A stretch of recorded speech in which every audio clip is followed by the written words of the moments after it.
अस्सलाम वालेकुम दोस्तों। इस वक्त भारतीय मीडिया बुखला गया है कि पाकिस्तान कैसे हमें बदनाम कर रहा है खालिस्तान को लेकर। भारतीय सिंगर सिद्धू मूसेवाले के मर्डर की जिम्मेदारी तो कैनेडियन गैंगस्टर गोल्डी बरार ने कबूल कर ली है, लेकिन इसके बावजूद कुछ ऐसे सवाल उठते हैं जिनके जवाबात भारतीय हुक्मरान जमात बीजेपी और पंजाब की हुक्मरान जमात आम आदमी पार्टी को देने होंगे कि कैसे सिद्धू मूसेवाला खालिस्तान को सपोर्ट करते थे और इन पर किस तरह के क्रिटिसिज्म हुआ करते थे भारत में बीजेपी की जानिब से, और अब भारतीय मीडिया पाकिस्तान पर क्यों बरस रहा है। सिद्धू मूसेवाला की मौत को लेकर सब इस वीडियो में आपके सामने रखते हैं। 2 साल कबल उन्होंने एक गाना रिलीज़ किया था खालिस्तान की सपोर्ट में। ये हमेशा कहते थे कि हमें अपनी धरती के लिए कुछ करना है, हमें अपने पंजाब के लिए कुछ करना है। वो कहते थे कि पंजाब के बिना, अपने गांव के बिना मैं नहीं रह सकता। अब ये इतने मशहूर थे, इतना पैसा आ गया था उनके पास, कहीं भी किसी भी बाहर के मुल्क में ये शिफ्ट हो सकते थे।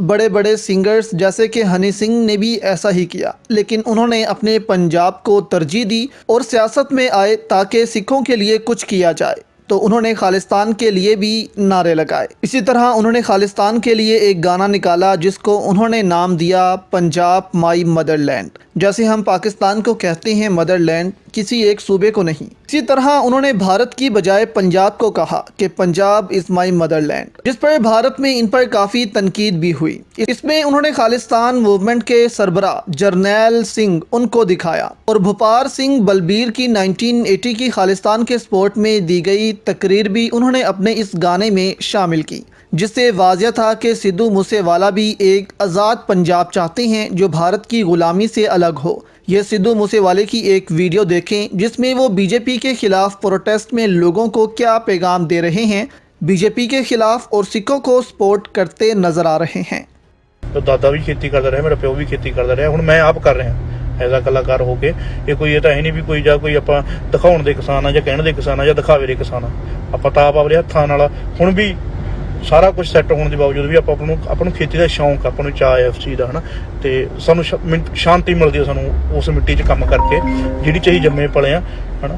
तो भी कोई दिक्कत नहीं हैगी, है ना यार। पहली गल डे 1 तो 12 तरीक तो जिदण दा रौला चल रहा असीं उदण दी कहण दी लोड़ नहीं हैगी यार। साडा फर्ज बनता है ना as a citizen, as a किसान, है ना। जे साडे यानी कि साडे नाल कोई वधीकी करदा, साडा हक बनदा है उत्थे खड़न दा, है ना। तो असीं ऑलवेज खड़े हाँ भी जिन्ने भी पिंड ने मानसा जिले के जिन्ने भी पिंड ने ਜਿਹੜੇ ਭਰਾ ਮੇਰੇ सुन रहे हो, मेरा मैसेज सुन लो तो अगे भी मैसेज ला रहे हो, ठीक है। ਤੁਹਾਨੂੰ एक अद्धे दिन ਦੇ ਵਿੱਚ ठीक है प्लान दिता जाऊगा, सारा कुछ ਅਸੀਂ सारा प्रबंध कर रहे हैं। तो ਅਸੀਂ आप ਤੁਹਾਡੇ ਮੂਹਰੇ ਲਾ ਕੇ मैं तुरूंगा, ठीक है। तो ਆਪਾਂ जिन्ने भी किसान भरा ने, जिन्ने भी साडे पिंडों होणगे, नाल दे पिंडां तो मेरे दोस्त मित्र होणगे, ਅਸੀਂ आप संघर्ष शामिल हो रहे हैं, ठीक है ना। तो जिन्ने मैनू चाहण वाले ने, मैं सारिਆਂ ਨੂੰ हथ जोड़ के बेनती करदा भी जिथे ਜਿਹੜੇ हजे तक नहीं आए तो ਉਹ घरों निकलो तो साडे नाल बैठो, तो आप मानसा च बह के रोस प्रदर्शन करांगे सारे जाने, ठीक है। इस पैगाम के बाद सिद्धू मूसेवाला खुद किसानों के एहतजाज में शामिल हुए, खालिस्तान के नारे लगाए और सिखों को एक करने की कोशिश की ताकि ये जो सियासी जमातें सिखों को अलग अलग कर रही हैं, सिख एक हों। दूसरी जानिब भारतीय मीडिया क्यों पाकिस्तान पर चीख रहा है, आपको पाकिस्तानियों की जानिब से कुछ ट्वीट्स दिखाते हैं जो उन्होंने सिद्धू मूसेवाला की मौत पर कहीं, जिससे आपको साफ जाहिर हो जाएगा कि भारत क्यों पाकिस्तान पर तपा हुआ है। अपने एक ट्वीट में सहर शिववारी कहती हैं, मैं बहुत हैरान हूँ सिद्धू मूसेवाला की मौत की खबर सुनकर। ये बहुत वाज़ेह है कि मुसलमानों और ईसाइयों के बाद अब सिखों की बारी है। अब भारत सिखों के लिए भी एक जहन्नुम बन गया है। शेम ऑन मोदी सरकार। डिफेंड पाकिस्तान ने ट्वीट किया, Sidhu Moosewala was shoot 30 times bye RSS death squad. उन्होंने कहा कि उन्होंने फार्मर प्रोटेस्ट के दौरान बहुत अहम किरदार अदा किया था और वो प्रो खालिस्तान थे, इसी वजह से उनको निशाना बनाया गया है।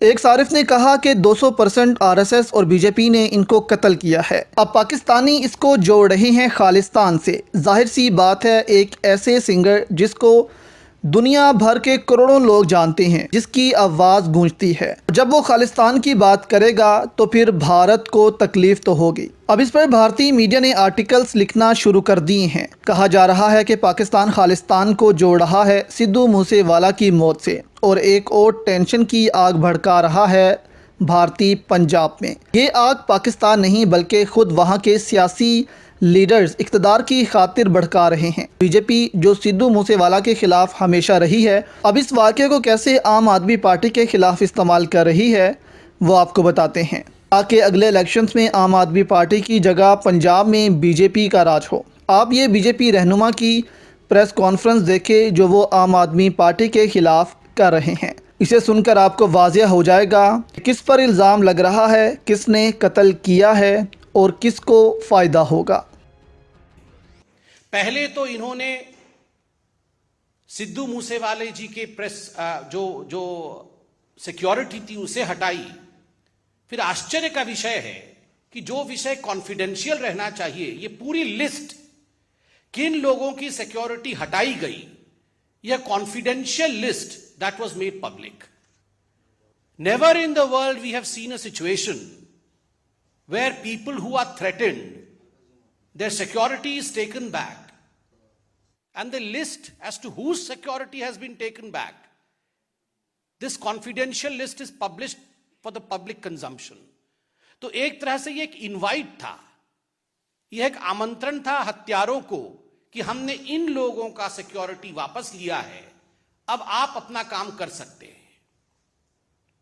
सही मायने में अगर देखा जाए तो आज कुछ संगीन सवाल केजरीवाल जी के सामने खड़े होते हैं। पहला सवाल जिसका जवाब आम आदमी पार्टी को देना चाहिए वह प्रश्न है कि कोई आपने इनपुट लिया था, कोई एनालिसिस की थी?